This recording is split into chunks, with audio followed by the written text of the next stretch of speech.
สบายดีหมายเลขหนึ่งน้องเองมีชื่อว่านางไมเกิดลีมาจากบ้านงวยน้องเฮียนอยู่ห้องเฮียนสี่บนเฮือนย้อชงกูอยากต้นชายจีเดชเอาอีกูลุ่มเบหัวเตียไมเกิดลีกูตัวดาวลูกชอบ้านงวยกูกันดาวย้อเจ้าลุงเฮียนสี่บนเฮือน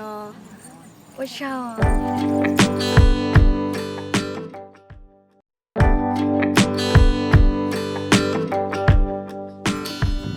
สบายดีหมายเลข02นางปุกกิลี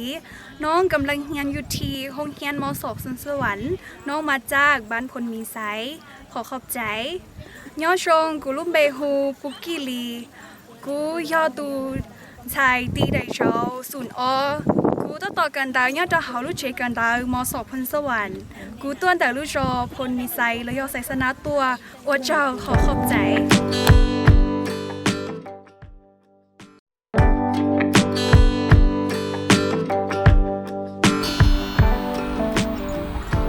สบายดีหมายเลข03น้องเอ๋งนางเซงยาปัจจุบันกำลังศึกษาอยู่ที่โรงเรียนมศสีบุญเฮืองมาจากบ้านหยวนย้อชงกุยตุนชัยจีเดเช้าศูนย์เป๊กูมลุ่มเปฮูนช่างใช้ก็มึงสัญญา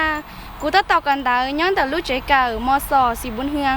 กูเชื่อเจ๊ต้นแต่ลูกรอบ้านหยวนตัวว่าเจ้าขอบใจ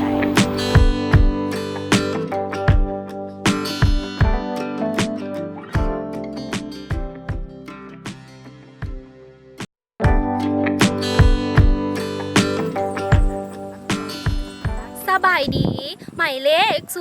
04น้องเองมีชื่อว่านางชั่วยงยางปัจจุบันนี้น้องกำลังเรียนอยู่ที่โรงเรียนมศลองสารน้องมาจากบ้านตาดหลวงย้อนช่วงกูยอตุนชายจีเดเจ้าศูนย์เปล่ากูมั่วลุ่มเบฮูชัวจงกูย้อนใช้ก็มองเสียงยา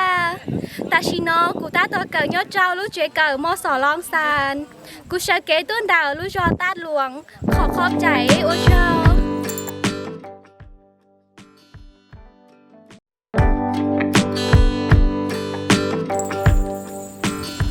สบายดีหมายเลข05น้องเองมีชื่อว่านางนูทอจื้อจูทอปัจจุบันนี้กำลังเรียนอยู่ที่โรงเรียนมศพลสวรรค์น้องมาจากบ้านค้างไขย่อจงอีจงเนี่ยจีกตีเนงจาชัวเล่งชัวตูกูยอตุนชัยเนี่ยก้าวชัวดีได้เจ้าศูนย์จีกูลุ่มเปหูวางก้าวนูเสียงมงทอตาชีนอกูตาต่อกันตาย่อเจ้าลูกเจกามศพลสวรรค์กูเชียงเจต้นดาวลูกจอค้างไขตัวพระเจ้าขอขอบใจ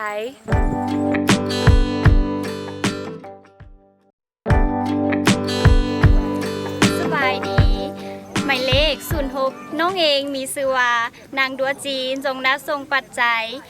เฮียนอยู่โรงเรียนมศพลสวรรค์มาจากบ้านพลมีไซ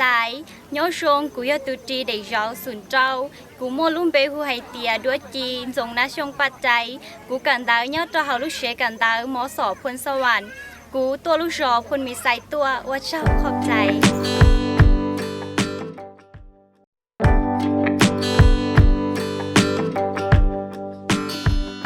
สบายดีหมายเลข08น้องเองมีชื่อว่านางหมอท่อชื่อไก่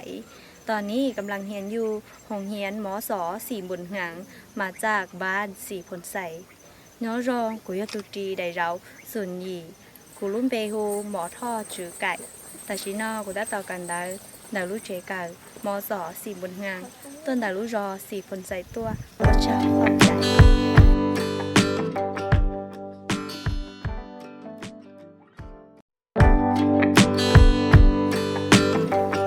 สบายดีหมายเลข09ชื่อนางไมมัวเรียนอยู่ที่มหาวิทยาลัยแห่งชาติสถาบันคงจื้อมาจากบ้านตาดย้อชองกุยตุตีเดเราศูนย์จั่วมอมเบฮูไหมมัวเก่ายอดตัวลูกเจเก่ามหาวิทยาลัยแห่งชาติสถาบันคงจื้อต้นดาวลูกรอบ้านตาดตัวพระเจ้าขอบใจ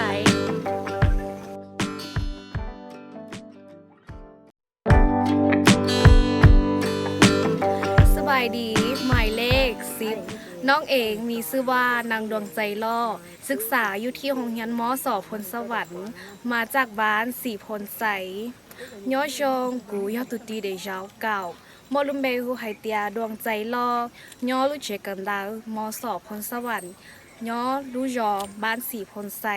โอ้เจ้าขอขอบใจ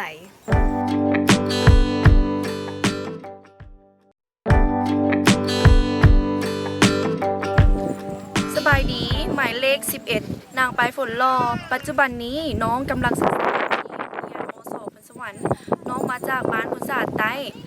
ย้อชงตุนไซตีได้เช้าเก่าอีกูมอลุมเบคุยเตียปลายฝนเสียงเล่าแต่ชิโนกูตาต่อกันดาย้อจอลุเจกันดามศพลสวรรค์ย้อจอลุจอพุทธศาสตร์ใต้ว่าเจ้าขอบใจ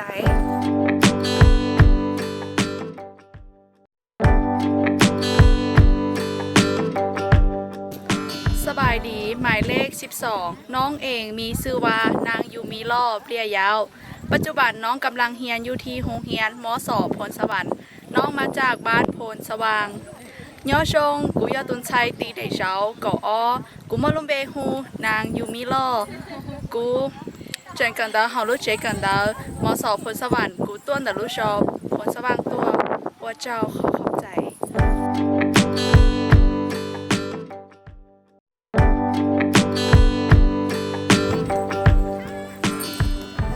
สบายดีหมายเลข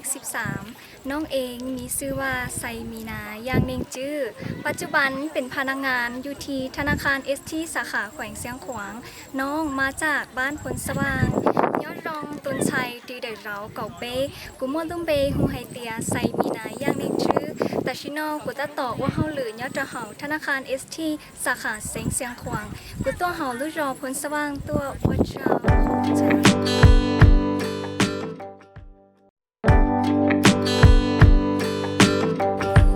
สบายดีหมายเลข14น้องเองมีชื่อว่านางบานใจรอตอนนี้น้องเองกำลังเรียนออกแบบและตัดยิบปัจจุบันน้องอยู่บ้านงวยน้องจงตุนชัยติริเจ้าเก่าเปล่ากุลุมเบฮูบานใจสิงเราตาชีโนกูตะต่อกับออกแบบเทียเจียขันเจอกูย่อติลุจอบ้านงวยตัวปัวเจ้าขอบใจ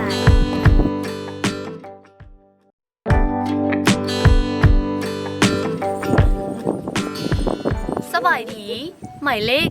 15น้องเองมีชื่อว่านางไม้จื้อยางปัจจุบันน้องกำลังเรียนอยู่ที่โรงเรียนมศสีบุญเฮืองน้องมาจากบ้านสีพลใสย้อชงตุนไทยตีได้เจ้าเกาจีกูลุ่มเบฮูไม่จื้อยางแต่ชิโนกูจังกันดาเฮารู้เจกันดามศสีบุญเฮืองกูตัวหนรู้จอสีพลใสว่าเจ้าขอบใจ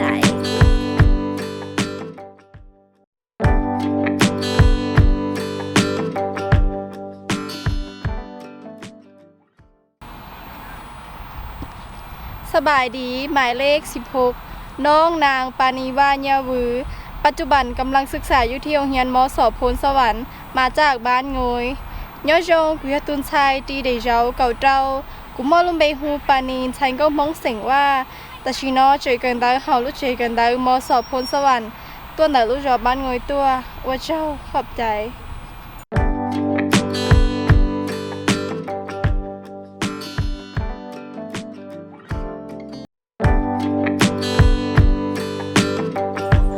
สบายดีหมายเลข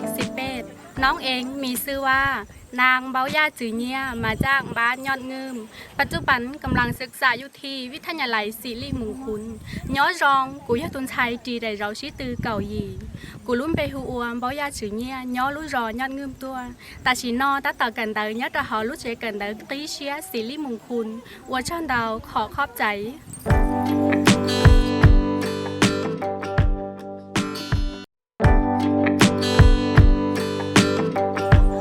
สบายดีหมายเลข11น้องเองมีชื่อว่า นางเบาย่าจือเนียมาจากบ้านยอดเงิมปัจจุบันกำลังศึกษาอยู่ที่วิทยาลัยศิริมงคลย้อรองกูยาตุนชัยจีได้เราชี้ตือเก่ายีกูลุ่มไปหูอวมเบาย่าจือเนียย้อรู้รอยอดเงิมตัวตาชีนอตาต่อกันเตอย้อตาหอรู้เจกันเตอตีเชียศิริมงคลวัวช่อนดาวขอขอบใจ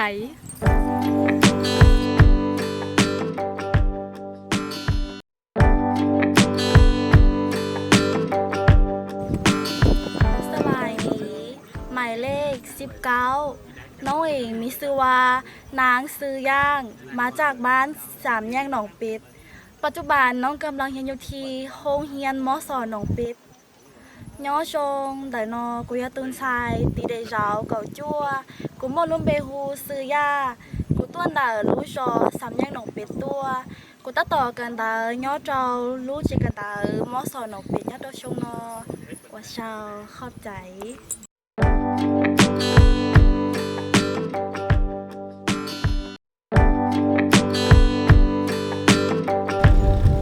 สบายดีหมายเลขสาวน้องเองมีชื่อว่านางมณีสายว่าง ปัจจุบันกำลังศึกษาที่มสสีผู้เฮือง